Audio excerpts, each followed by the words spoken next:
आप सबको जय मसीह। पति और पत्नी के विषय में है। आज बहुत सारे हमारे भाई बंधु हैं जो आपस में पति पत्नी हमेशा लड़ते रहते हैं, लेकिन उनको मालूम नहीं है कि उनके लड़ाई करने से, उनके झगड़ा करने से उनकी कितना बड़ा नुकसान है। तो जब मैंने एक वचन को पढ़ा, पहला पतरस और 3:7 जब मैं पढ़ा, तो इसमें बहुत ही परमेश्वर ने ऐसा बात को बताया जिससे सच में जो नहीं जानते हैं तो उनकी बहुत बड़ा नुकसान हो सकता है, जो मसीह लोग हैं। देखिए क्या लिखा है, वैसे ही हे पतियों, तुम भी बुद्धिमानी से पत्नियों के साथ जीवन निर्वाह करो और स्त्री को निर्बल पात्र जानकर उसका आदर करो, यह समझकर कि हम दोनों जीवन के वरदान के वारिस हैं, जिससे तुम्हारी प्रार्थनाएं रुक न जाए।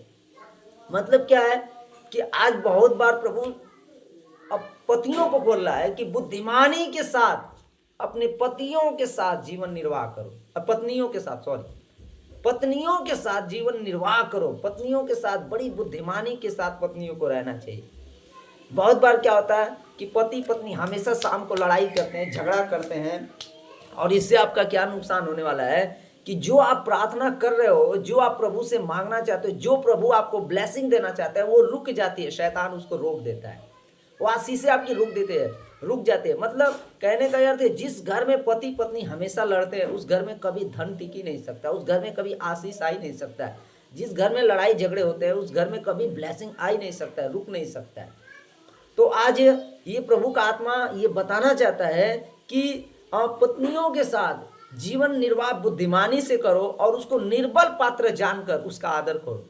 पत्नी का भी आदर करना है। बहुत बार क्या होता है कि लोग पत्नी लोग का दिल दुखाते, पत्नी लोगों का ही श्राप लग जाता है, पत्नी लोगों का ही दिल दुख जाता है और वो लोग ही उनका आंसू गिरता है, रोते हैं। पति लोग उनको मारते हैं, पीटते हैं, उनको दुख देते हैं और उन्हीं का श्राप लगता है, उन्हीं का हमें बद्दुआ लगता है बहुत सारे भाई बहनों को, और इसलिए उनका काम भी सफल नहीं होता, वो इसलिए वो आगे कभी नहीं बढ़ पाते हैं। परमेश्वर के पति पत्नी यहाँ पे दोनों वरदान के रूप में, अगर एक पत्नी और पति ये तीनों, मतलब कि अगर ये दोनों अगर मिल कर रहे हैं और परमेश्वर से प्रार्थना करें, तो मैं बता रहा हूँ कि कभी भी परमेश्वर उनको एक एक दिन उनको बढ़ाएगा घटाएगा। एक संपोदक की पुस्तक में एक वचन हमको याद आया, उसमें लिखा है कि जो धागा तीन डोरी से जोड़ी गई हो, मतलब ऐसे बारा गया हो, वो कभी टूटता नहीं है। तो तीन धागा क्या है? अगर दो डोरी से अगर कोई धागा अगर बारा जाए तो टूट जाएगा, लेकिन तीन धागा से जिस धागे को बारा जाता है, इसे क्या किया जाता है, तो उसको वो टूटता नहीं है कभी। तो ये क्या है? तीन धागा क्या है? पहला पति, दूसरा पत्नी और तीसरा बीच में परमेश्वर।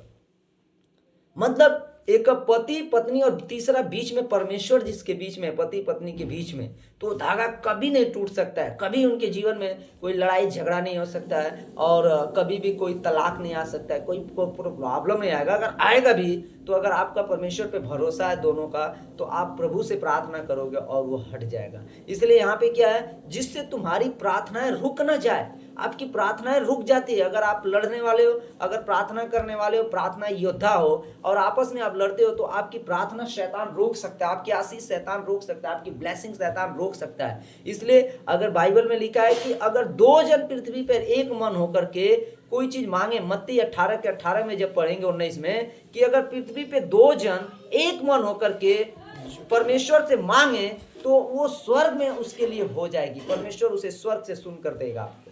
इसका अर्थ क्या है? 2 जन किसको बोल रहा है? पति और पत्नी को। अगर पति पत्नी अगर मजबूत विश्वास से प्रार्थना करें और एक मन होकर प्रार्थना करें, या 2 भाई हो, 2 बहनें हो, या कोई भी 2 हो, अगर विश्वास से प्रार्थना करें, तो मैं बता रहा हूं उनकी कोई भी प्रार्थना है परमेश्वर ऐसा नहीं कि नहीं सुनेगा, सब कुछ पूरा करेगा।